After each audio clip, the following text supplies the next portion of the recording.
Delegations from Beirut and Tel Aviv have taken part in an opening round of indirect negotiations on the demarcation of Lebanon's southern maritime border with the occupying entity and agreed to meet again in 2 weeks. A truly controversial negotiation that prompted a stern statement from the Lebanese resistance Hezbollah alongside their Amal allies. The resistance made it clear that in the case of holding indirect negotiations with the eternal enemy that killed thousands of innocent Lebanese people, the army alone can be in charge of this mission. However, including civilians in the negotiations team would be considered a recognition of the occupation entity. This is exactly what happened when President Michel Aoun's office announced the 4-member Lebanese delegation, which included 2 army generals and 2 civilians, a Lebanese Petroleum Administration chairman and a maritime borders expert included. Including civilians in the delegation was completely rejected by several Lebanese political blocs, including the resistance bloc. They believe this move negatively impacts all the patriotic considerations which fortify the national dignity and honor of the country. The inclusion of civilians in the delegation imposes a serious question. Does the Lebanese army lack the needed expertise in the various technical domains related to the border talks? The answer is a definite no. However, one needs to fully comprehend how the internal political spectrum of Lebanon works in order to understand these contradicting positions between political allies, namely Hezbollah and the Free Patriotic Movement led by former Foreign Minister Gebran Bassil. Hezbollah and Amal movement were very clear on this one, though. They called for an immediate revocation of the decision and reform of the delegation in line with the framework agreement before resuming any further talks. Will that play out the way the resistance wants it, or rather the way the US mediator dictates to one of the main allies of the resistance in Lebanon? That remains to be seen. Welcome to the Mideastream. I'm Marwa Osman.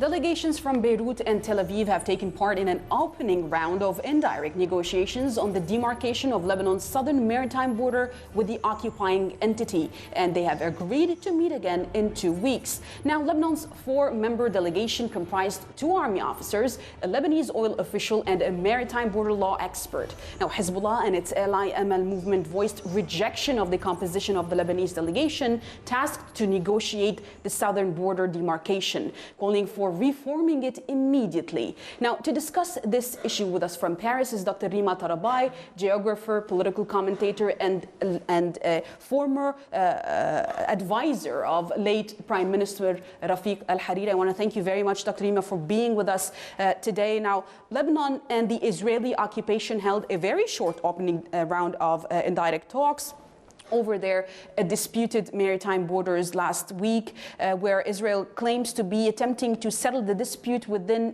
quote-unquote reasonable time. Why now, and why is Israel so eager to finalize the talks so fast? Thank you, Mara, for hosting me. I think that this is happening now because of what's happening in the region, you know, after the normalization which happened between Dubai and Israel and other countries which are trying to sign peace or to have normalization relation with each other. Plus, you have the election happening in the United States, and it could be possible that the Americans are pushing in this way to try to make as much as they can, like a sort of agreement, if not peace, but sort of agreement between Israel and Lebanon, which is unprecedented what's happening today with the negotiations. Well, Dr. Rima, the Islamic resistance in Lebanon, Hezbollah and its ally Amal movement criticized the delegation representing Lebanon at the talk, stating that they would rather see only military officers exclusively attending these periodic meetings, while concluding that the inclusion of civilian figures in the Lebanese delegation contradicts the framework agreement of the April 1996 understanding. What is Hezbollah really afraid of here? What I am wondering too, why, if we are saying that Israel is in a hurry to do this, but why Lebanon is in a hurry, in fact? and why the Hezbollah and Amal political party decided to accept this before asking ourselves why they are expecting, why they didn't want to agree to have civilian people in the delegation. I think that from the beginning, why they accepted this, and definitely I think that having civilian in the delegation is not really logic, considering what happened and what's continuing to happen between Israel and Lebanon on the border. And we still are in war with Israel, which is not really logic. Why are we today having this kind of agreement on the border? So why do you think Hezbollah then is afraid of these talks, despite the fact that they didn't voice much of rejection? Yeah, but why they did not reject it, in fact? Because I think I didn't understand why they accepted. We know very well that in Lebanon, Hezbollah is representing a big part of the population, is very important on political level. It is the only political party who is armed, so we know very well that his powerful and his power is very important. So I do not understand really why he accepted from the beginning to have this kind of delegation. So you think that these talks might actually be a threat to Hezbollah?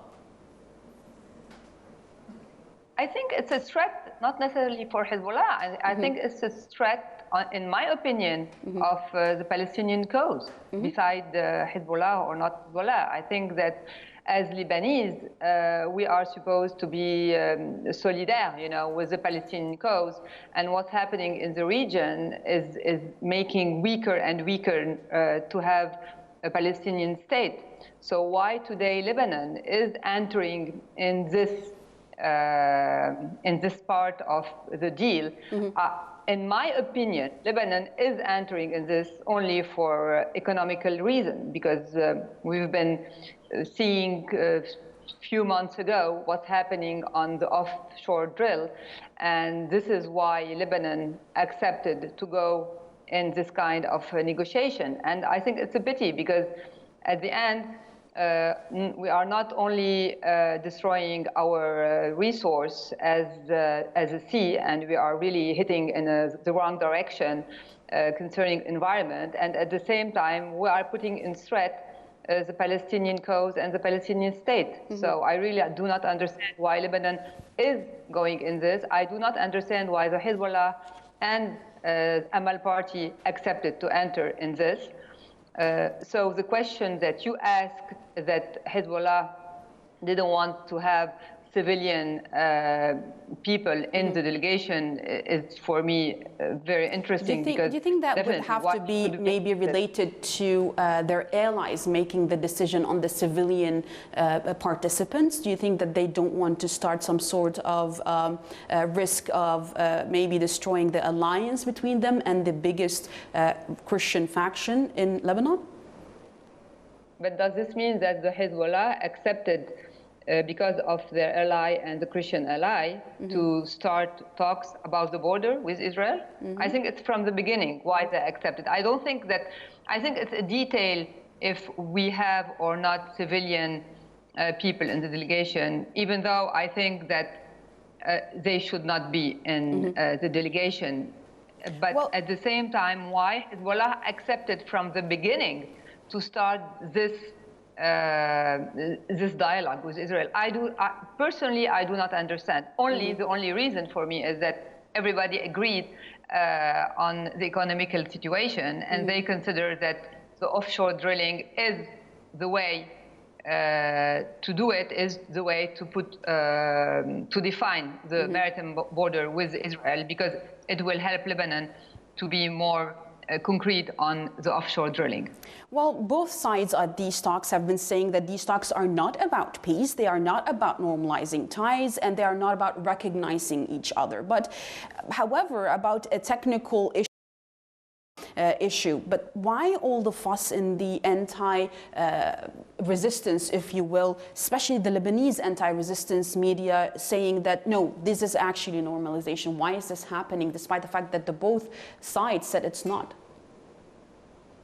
because depending on which view, if today the resistance is accepting a dialogue with Israel, which they consider them the enemy, people who are against Hezbollah will use this against them, which is normal, because at the end, why Hezbollah are starting this kind of negotiation, and somehow it will weakness the position of Hezbollah. So this is normal that the opposition will work on this and will use this. But I do not think, in my opinion, that these talks will lead to any peace talks with Israel. I think it's really, I'm being very pragmatic. I think it's just a question of money, and it's just a question, how the piece of cake is being, given to each of the political parties in Lebanon. So basically it's only Israel here that's going to be the real beneficiary of anything that goes on with these talks. In my opinion, today, depending on the long term or on the short term, for me, I don't see why Lebanon should do this today. Okay, without. I do not understand. Definitely Israel will be benefit of this, because at the end she will show to everybody that even with Lebanon, they can have talk about the maritime frontier. It seems that the upcoming weeks most definitely will be very decisive concerning these negotiations. I want to thank you very much, Dr. Rima Tarabai, geographer, political commentator, and advisor to late Prime Minister Rafiq Al-Hariri, for joining us to talk about this. Now, please stay tuned for more from the Mideastream.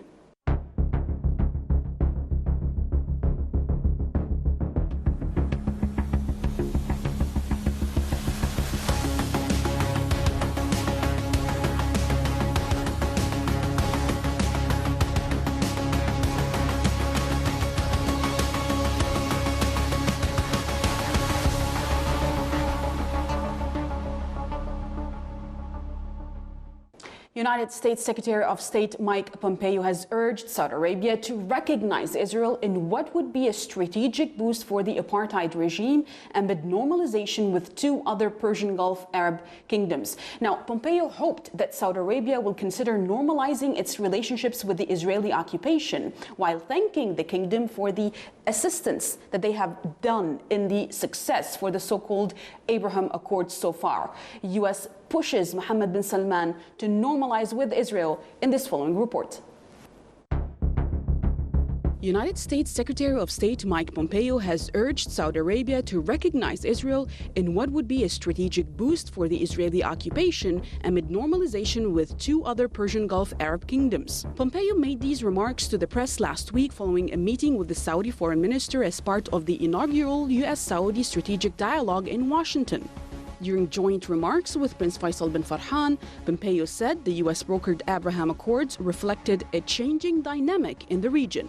We hope Saudi Arabia will consider normalizing its relationships as well. We want to thank them for the assistance they've had in the success of the Abraham Accords so far.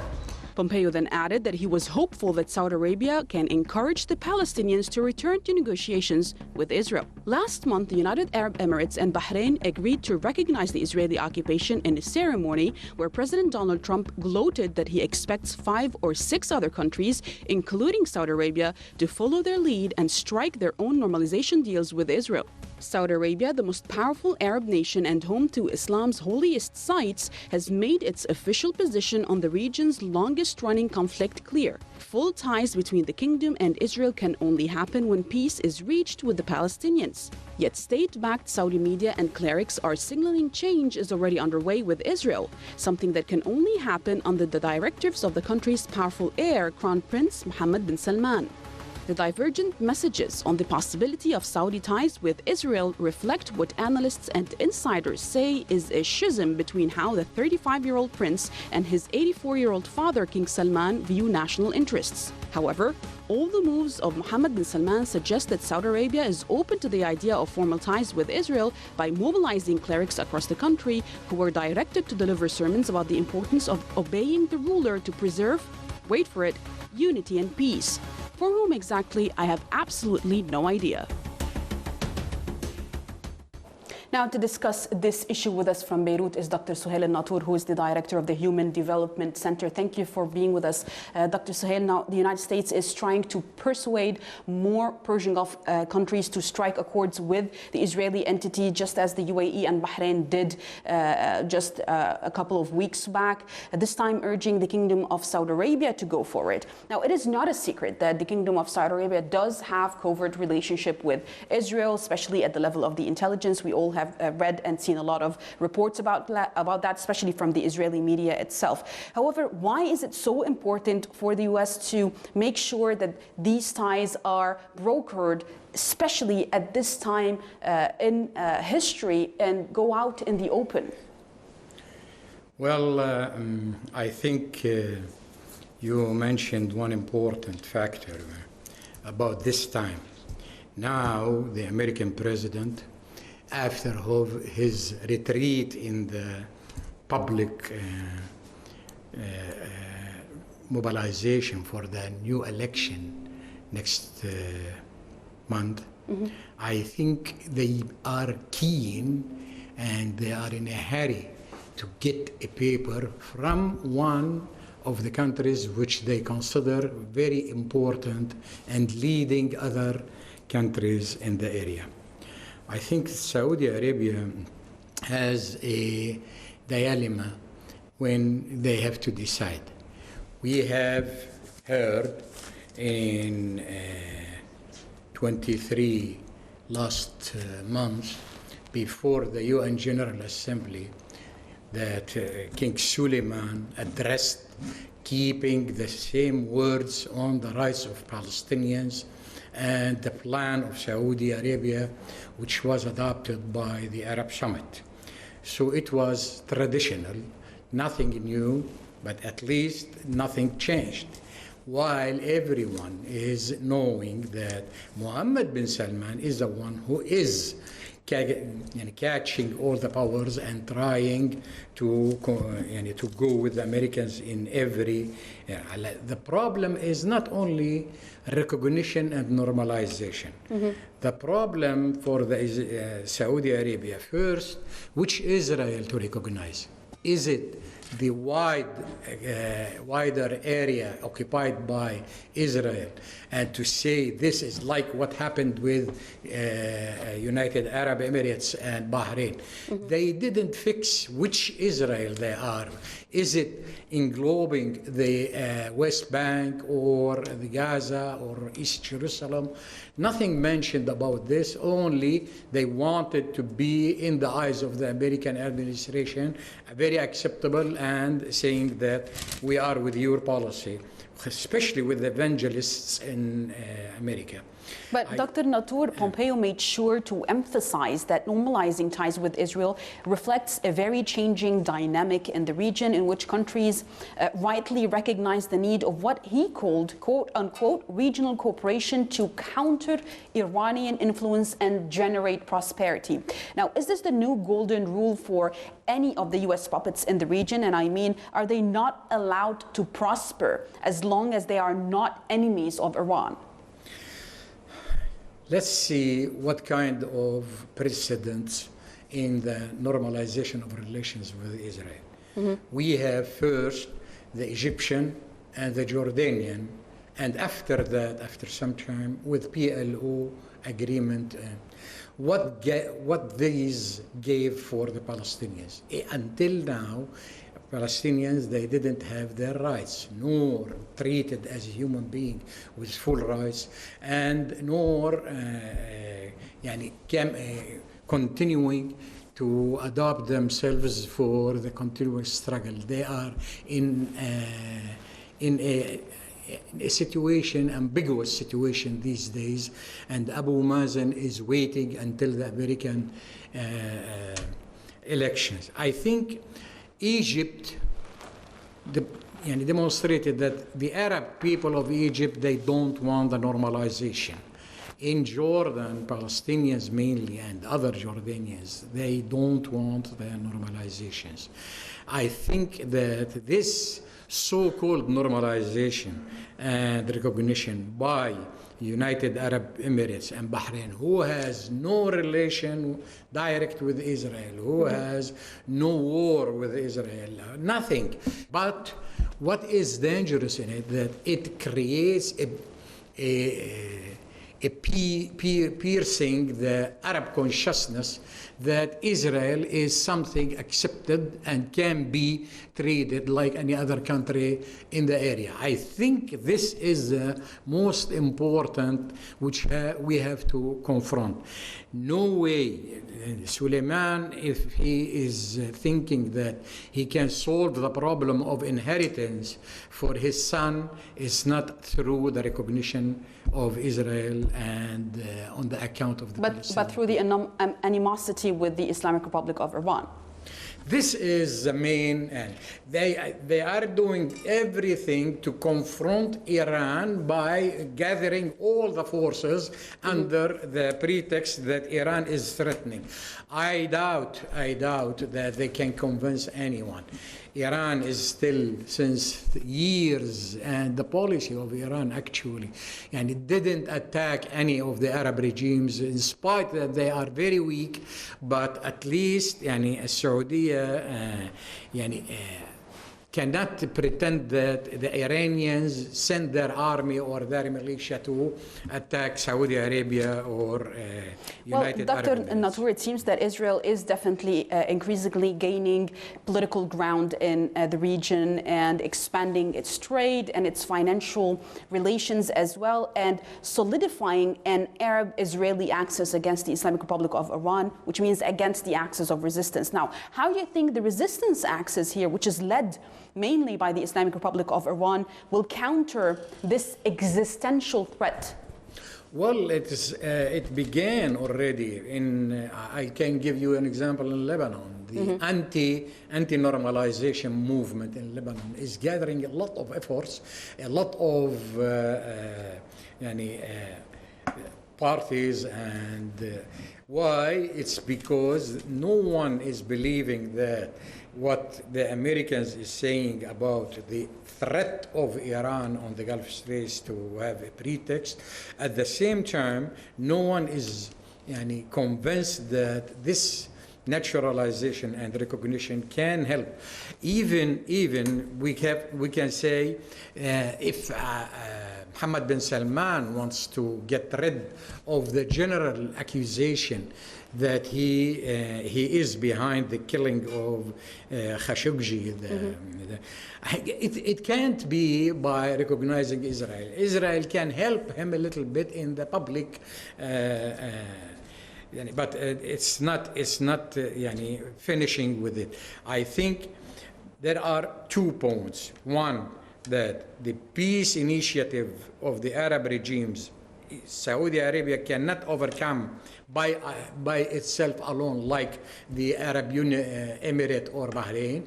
It has to ask for an Arab summit, and this Arab summit to discuss, and they know that a lot of Arab regimes, they don't want to recognize Israel, beginning by Algeria and to Iraq.